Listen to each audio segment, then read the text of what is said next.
Hello.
Right, this is week six of Introduction to Wireless and Cellular Communications.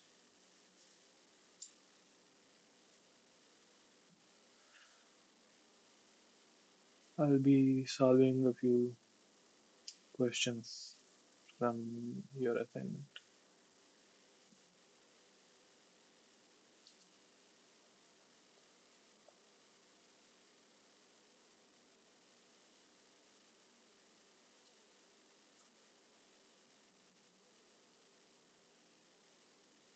Question one: which of the following is an important criterion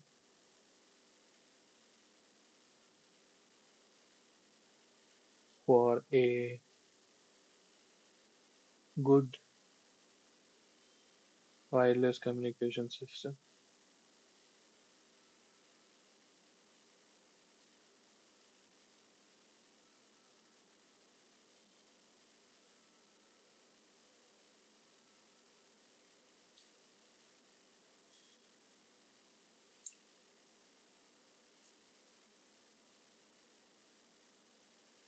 Option A, robustness to multipath, fading, and interference.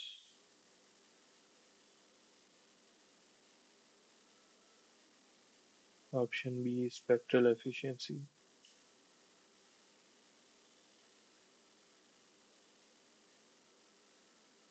Option C, power amplifier efficiency.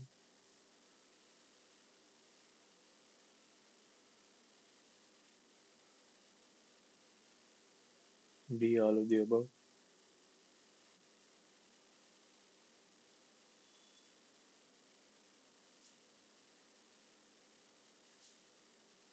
This is a very obvious question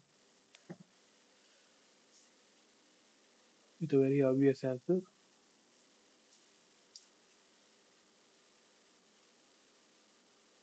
Since it's a theoretical question, I can't give you the answer directly, but I can give you a hint.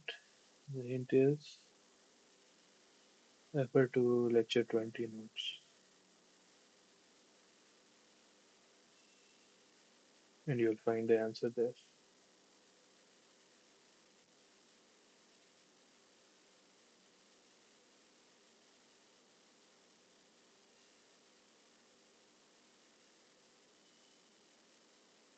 Question 2 is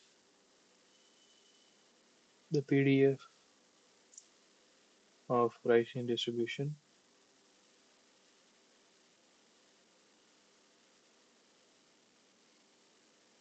with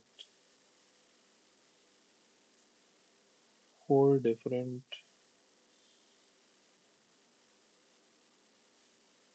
rice factors. K is plotted below.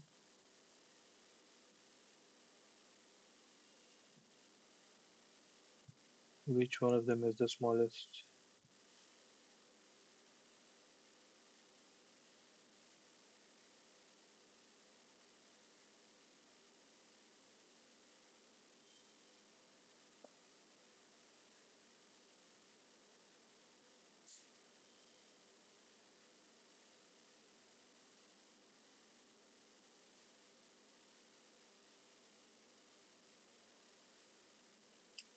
Here you have the PDF, the y-axis and the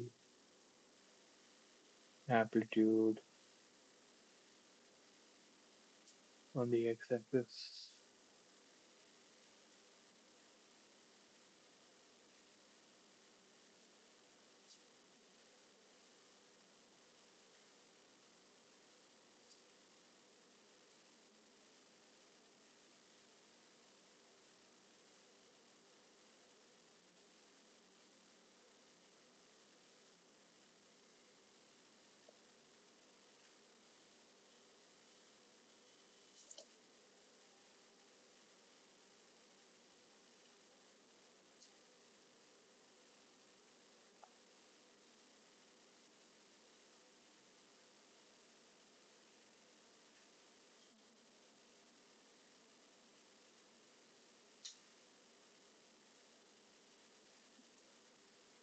The first curve has rice factor K1, second curve K2, K3, and K4.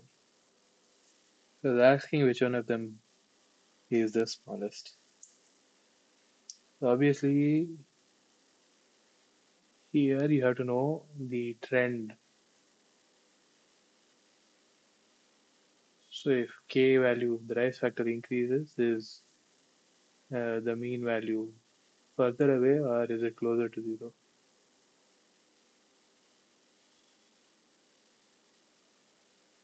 So either there's no possibility of K2 or K3 being the smallest.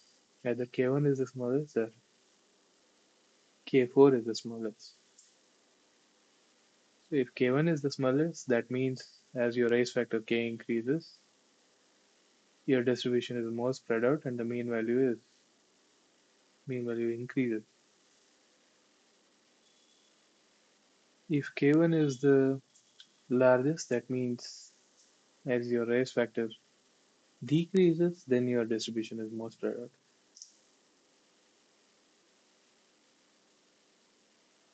Then to find out whether it's K1 or K4, you can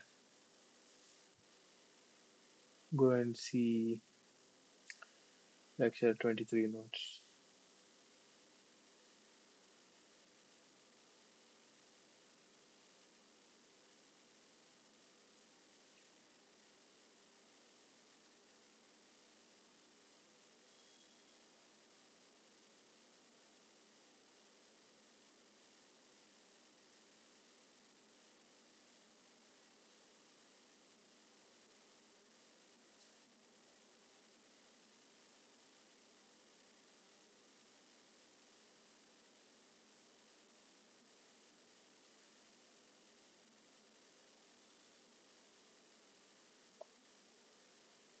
Question 3 is again a theoretical question. What is the order of bit error rate in the relay fading channel?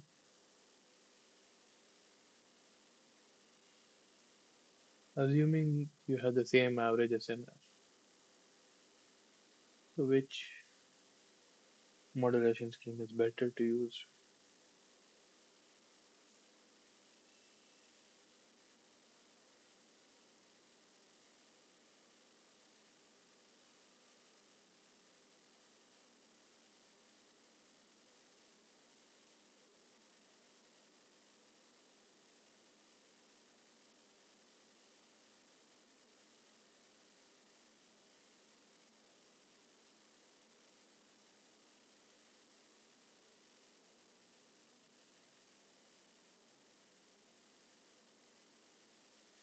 The comparison is between BPSK, GMSK, and DBPSK.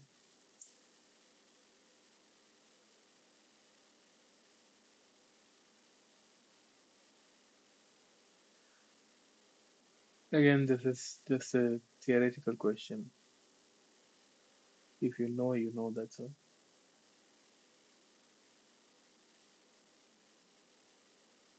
This you can find in lecture 23.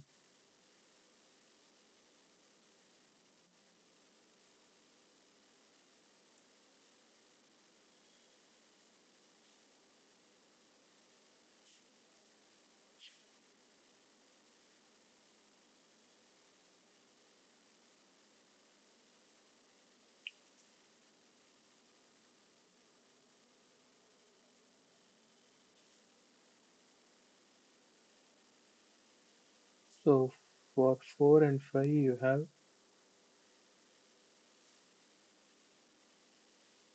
the chain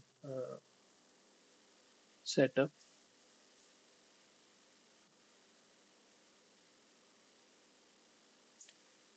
A radio system is usually specified in such a way that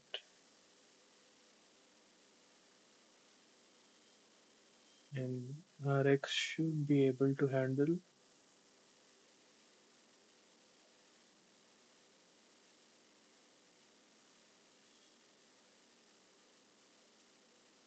a certain amount of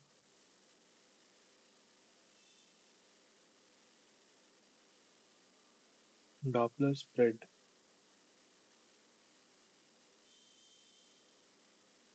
in the received signal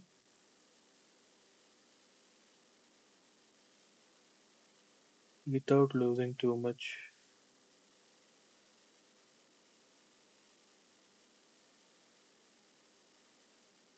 in performance.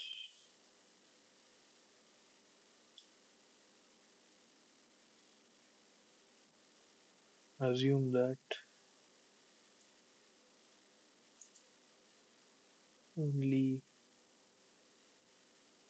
the Rx is moving and that the maximum Doppler spread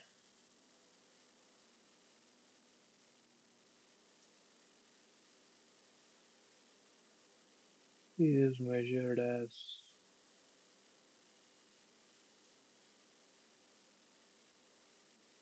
twice the maximum Doppler shift.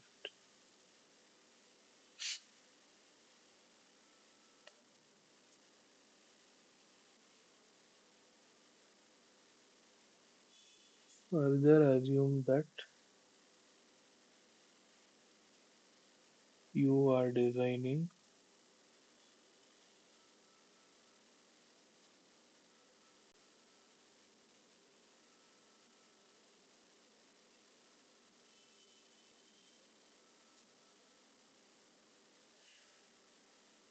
a mobile communication system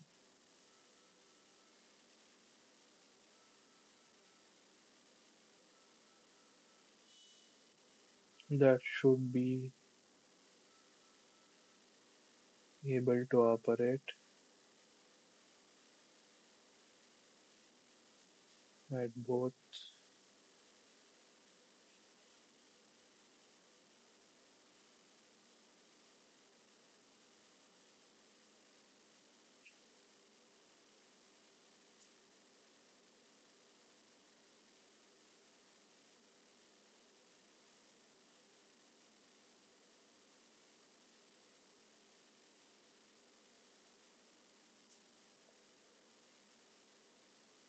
option 4 is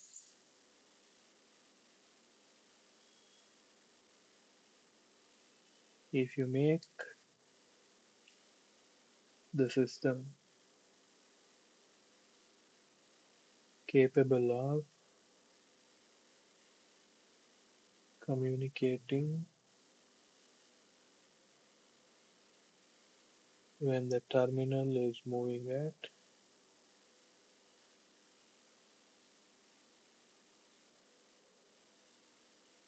150 km per hour, what maximum Doppler spread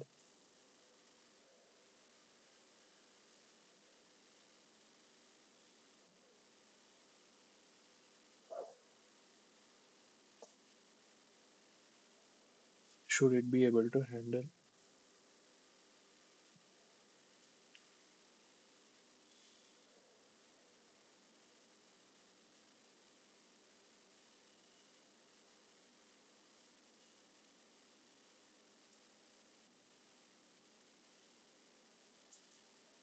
So maximum Doppler spread, they said that it's twice the maximum Doppler shift.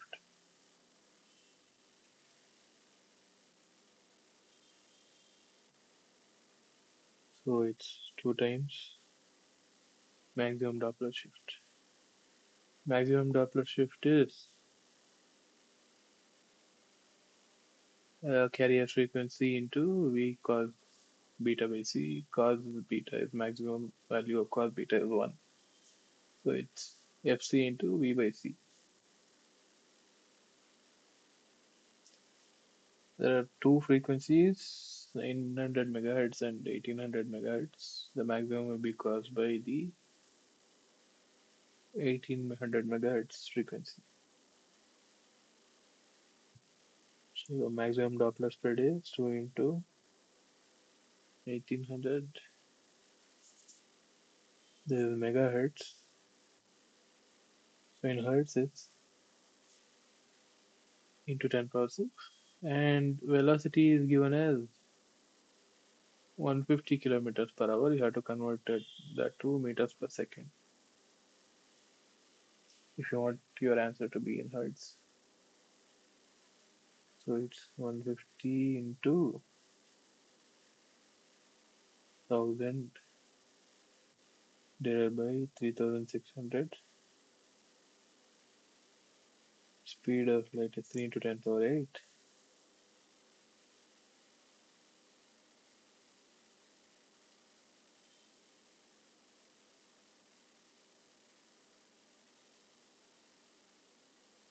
I shouldn't have told you that.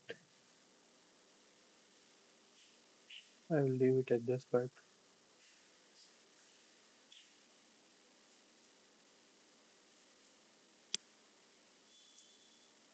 2 into FC into VOC. For maximum, you have to, it will occur for the maximum carrier frequency. You calculate the value yourself.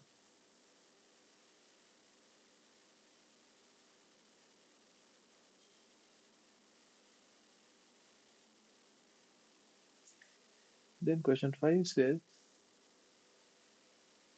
if you design the system to be able to operate at 150 kilometer per hour when using the 900 megahertz band,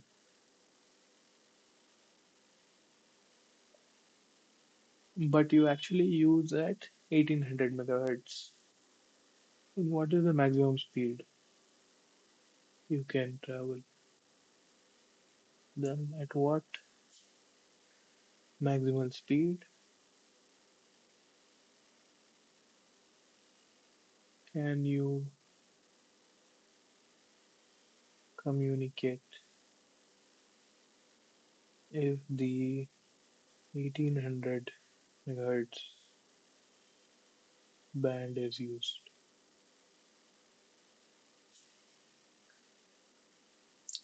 So you actually design it for the 900 megahertz band with maximal speed 150 kilometer per hour, and that means you are allowing a Doppler spread of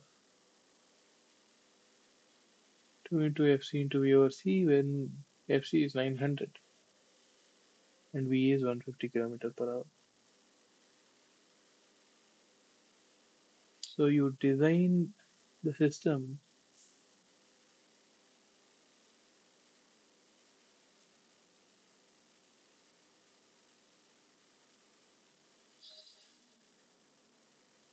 call this Dmax.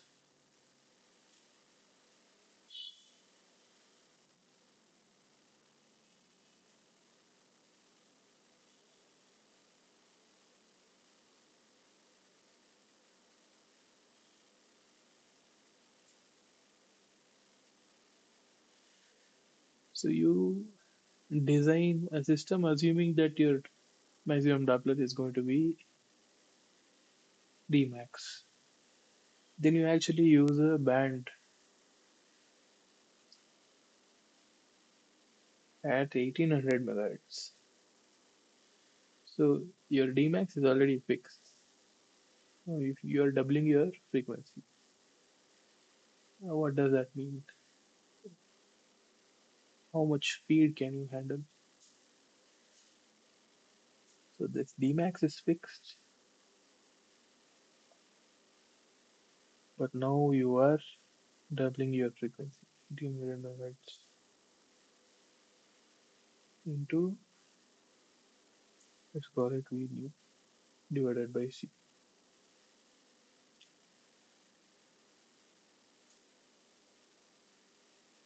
To answer this, you don't really need to calculate the value of Dmax.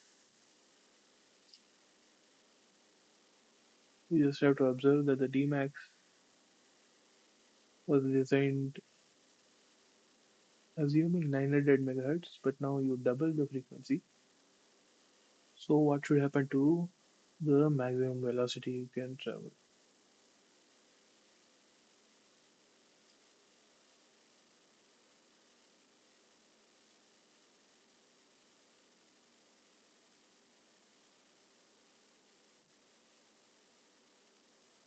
got to find the new.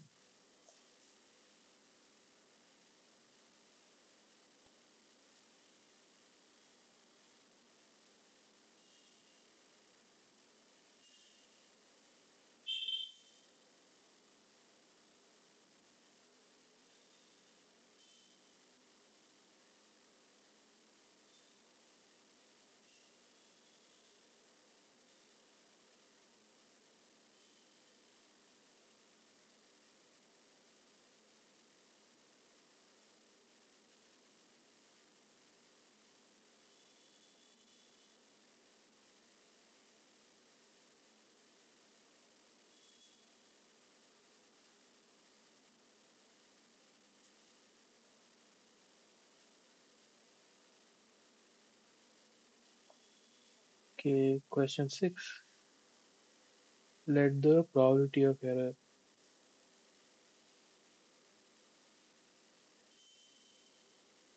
in an AWGN channel for a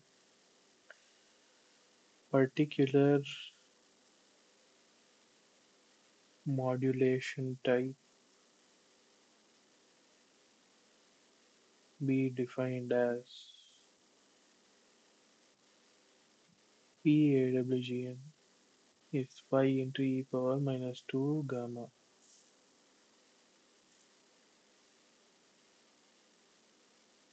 where gamma is the instantaneous SNR.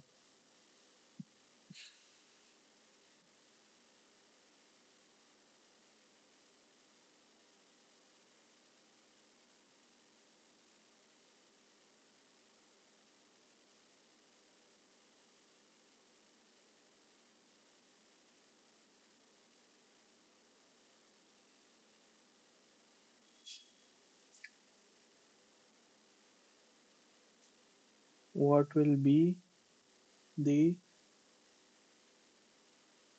probability of error in the relay trading channel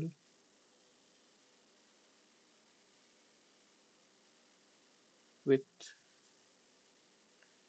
average SNR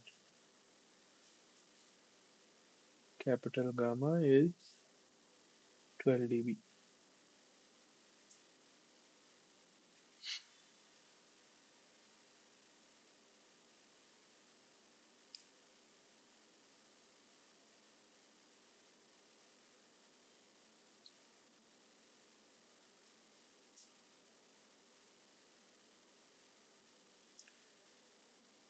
So the answer is here. BR is 5 over 1 plus 2 gamma.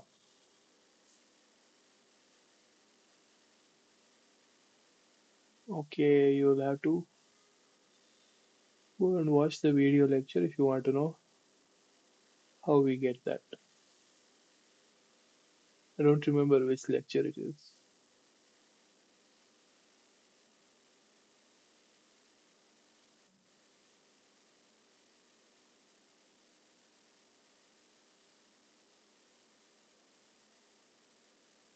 So the 5 in the numerator comes from the amplitude and the 2 comes from the power of the exponent.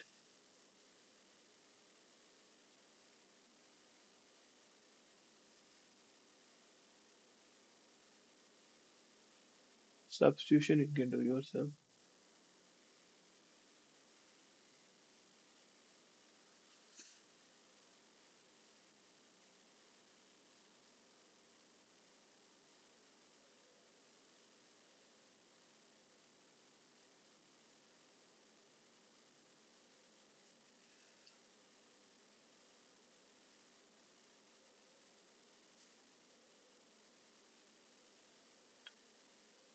Consider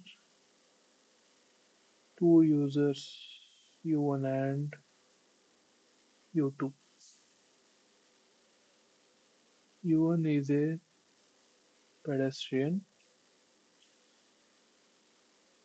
walking much slower than U2,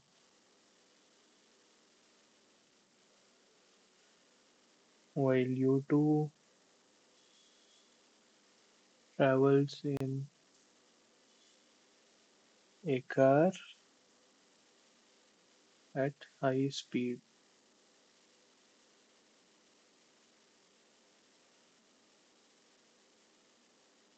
Which user will experience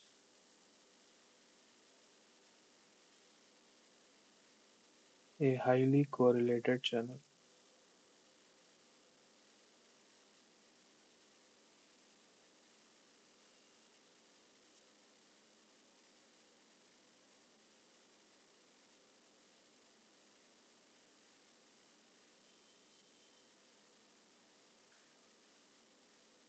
Now, U2 is traveling in a car.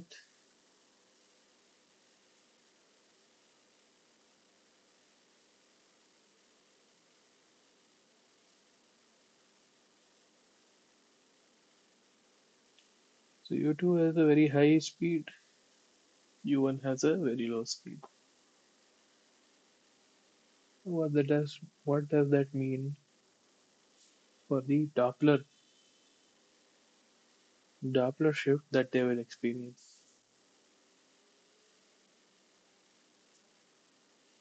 So which of them has a higher Doppler shift? Which of them has a lower Doppler shift? And how is the Doppler shift related to the coherence time?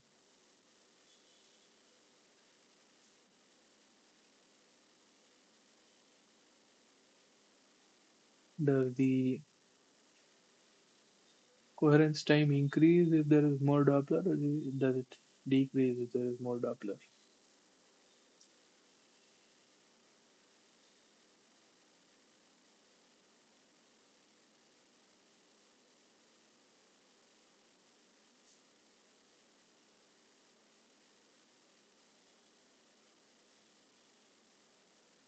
That you find out. Then once you know which one has higher or lesser coherence time, so higher coherence time means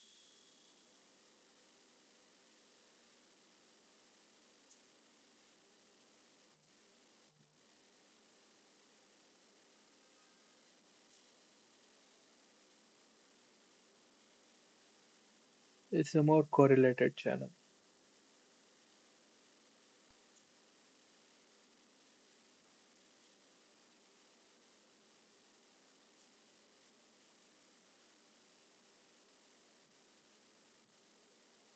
So your job is now to find out the relationship between the speed and the Doppler shift, and then the Doppler shift and the coherence time. If you can figure that out, that means you can find out who has a more correlated channel. At least I can tell you that both U1 and U2 don't experience a similar channel, which is option C. So it's not option C.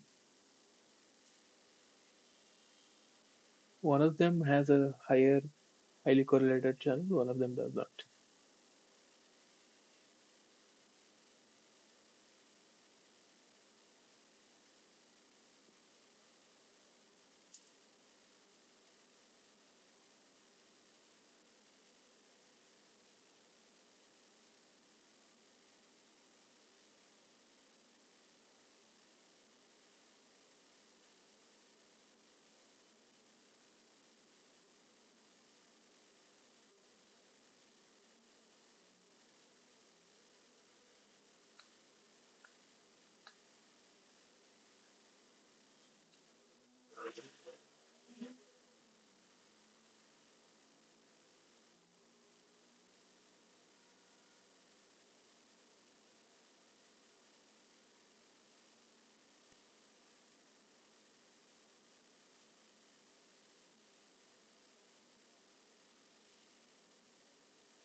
For A to tell, you have to use the following data.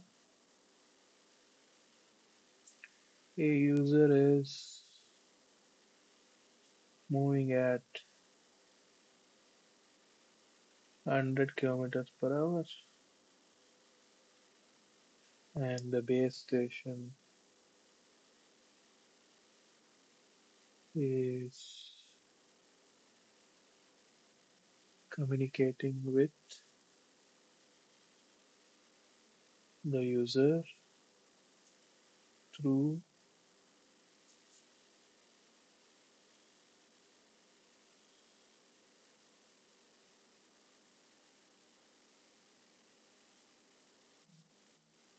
the GSM network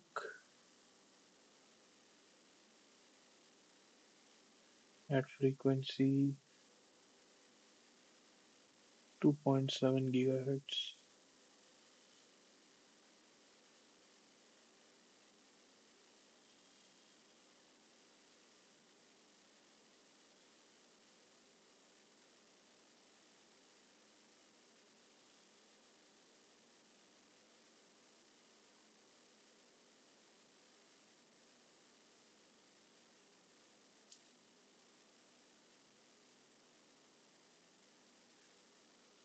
Question 8. Using the definition of coherence time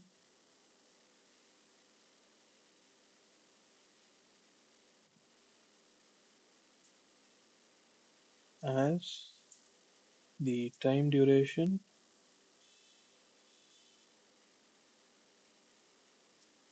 for which the channel correlation drops to 1 over root 2 of the initial value,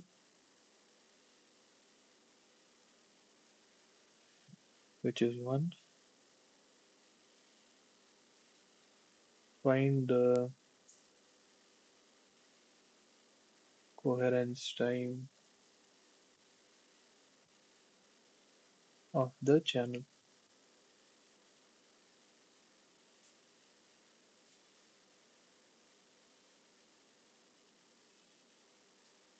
So try to find the answer to this question. I'll go to the washroom and I'll be back in a few minutes.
All right.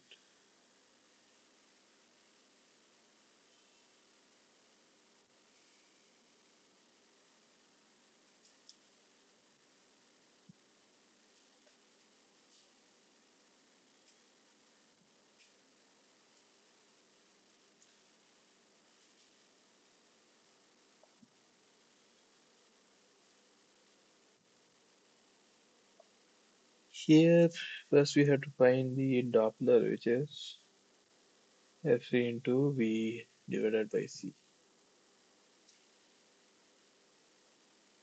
where C is 2.7 gigahertz given in the question, and velocity V is 100 kilometers per hour. Once you find Ft, the coherence time, if you take coherence time as defined here, the channel correlation drops to 1 over root 2, the duration for which this happens, then the coherence time will be 9 by 16 pi Fd. So derivation for this is given in the lecture video, lecture number 24, 24 or 25, 25. So you can go and see the derivation there. It has to do with the Bessel function, zeroth order Bessel function.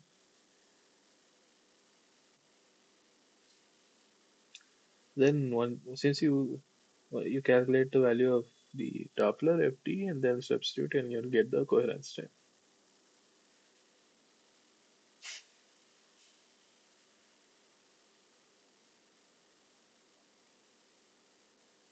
Question 9. Find the approximate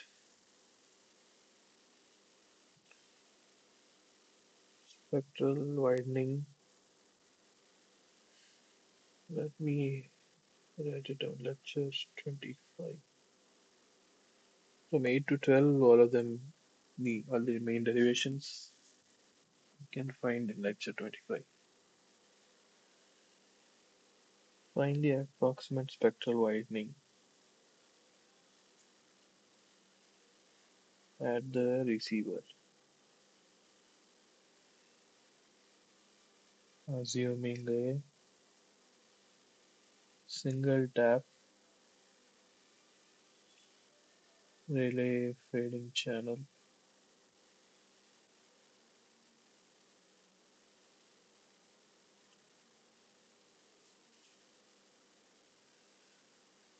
Spectral widening is for a single tap relay fading channel, you be approximately equal to 2 times Ft.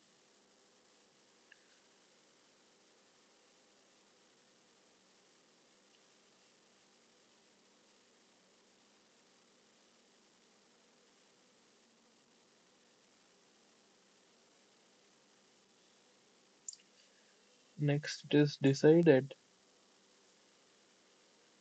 to incorporate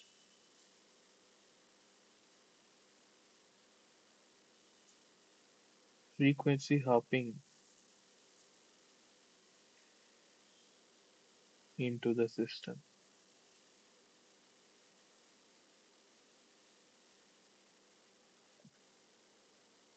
Find the hop rate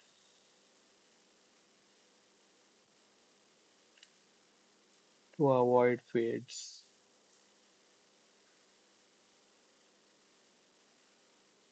Assume that there is at least one good channel at any instant in time.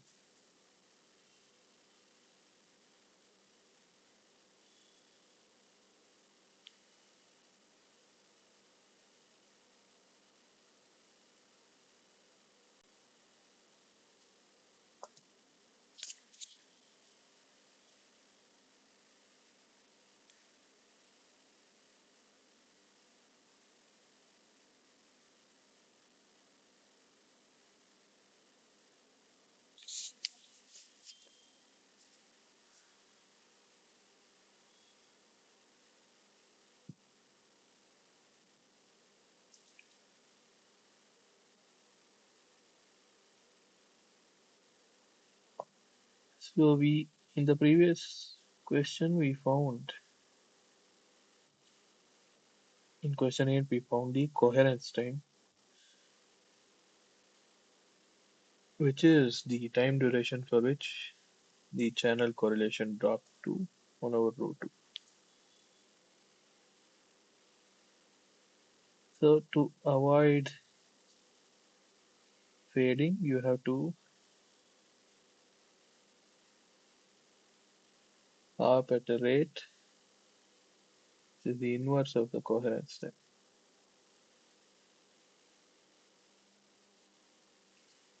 So you found TC in question 8, you use that in question 10. And if your TC is in seconds, you will get the answer in hops per second.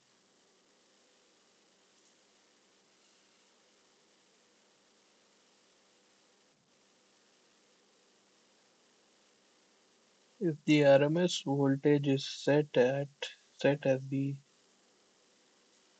threshold,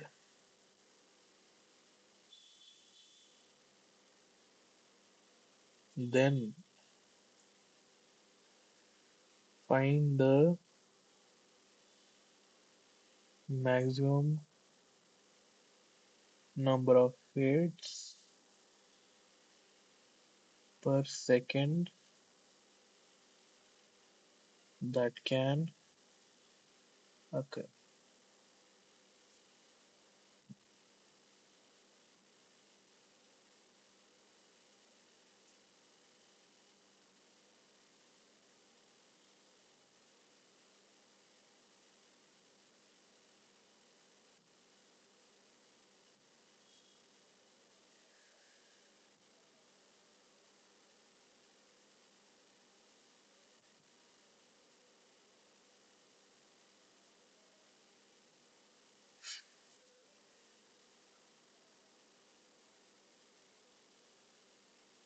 So the number of fades per second in V is distributed as according to the distribution square root of 2 pi times the Doppler times rho into e power minus rho square, where rho is the ratio of your threshold voltage divided by RMS voltage. And in this case, your threshold voltage is equal to the RMS voltage, so the ratio is 1. So the number of fades per second is distributed as square root of 2 pi Sd e power minus 1. We know the Doppler from the answer to question 8. We found a Doppler here. Use that and you'll get the number of fades per second, maximum number of fades per second.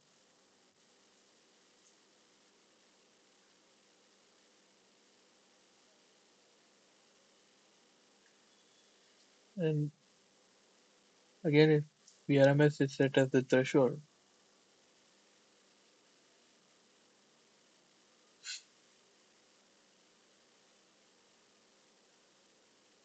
then find the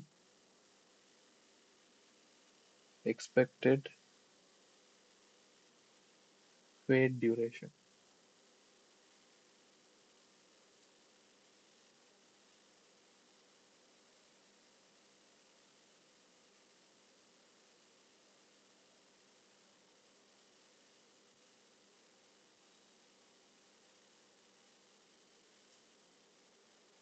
See, the fade duration is distributed as, so fade duration is given by the formula e power rho square minus 1 by square root of 2 pi Fd times rho. Again, in this question, VRMS is V threshold. So rho is 1. That means the expected fade duration is E minus 1 divided by square root of 2 pi times Ft. You substitute for FT and find the expected fade duration.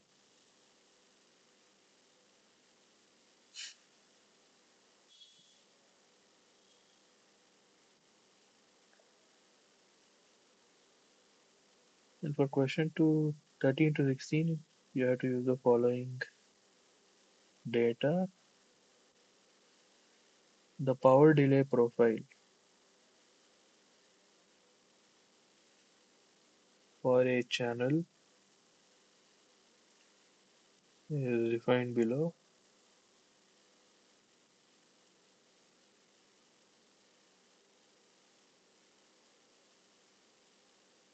Delay is microseconds and power is in decibel.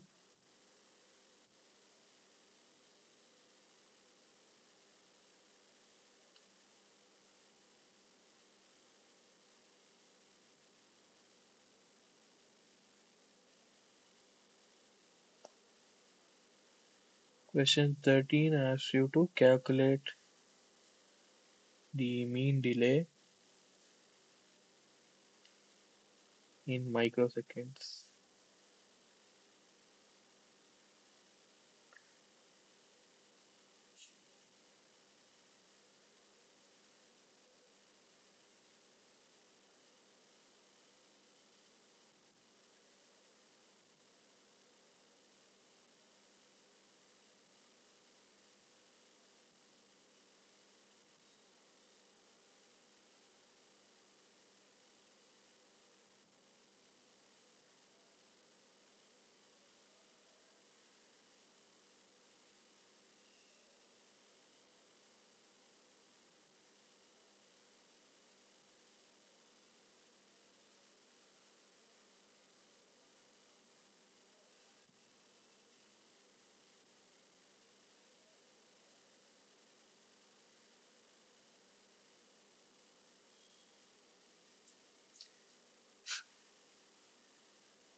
Mean delay is nothing but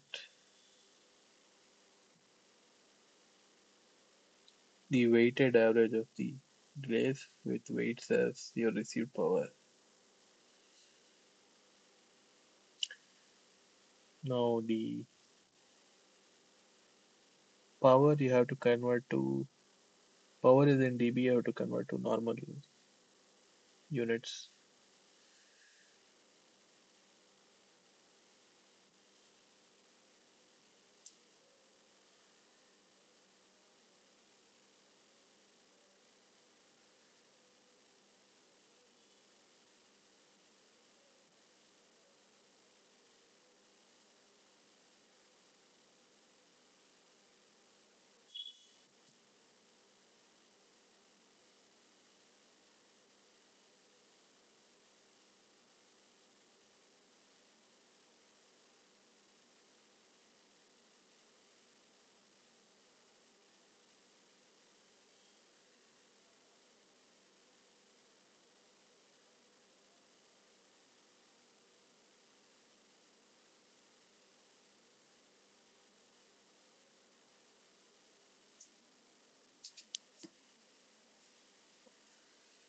Let me verify this one.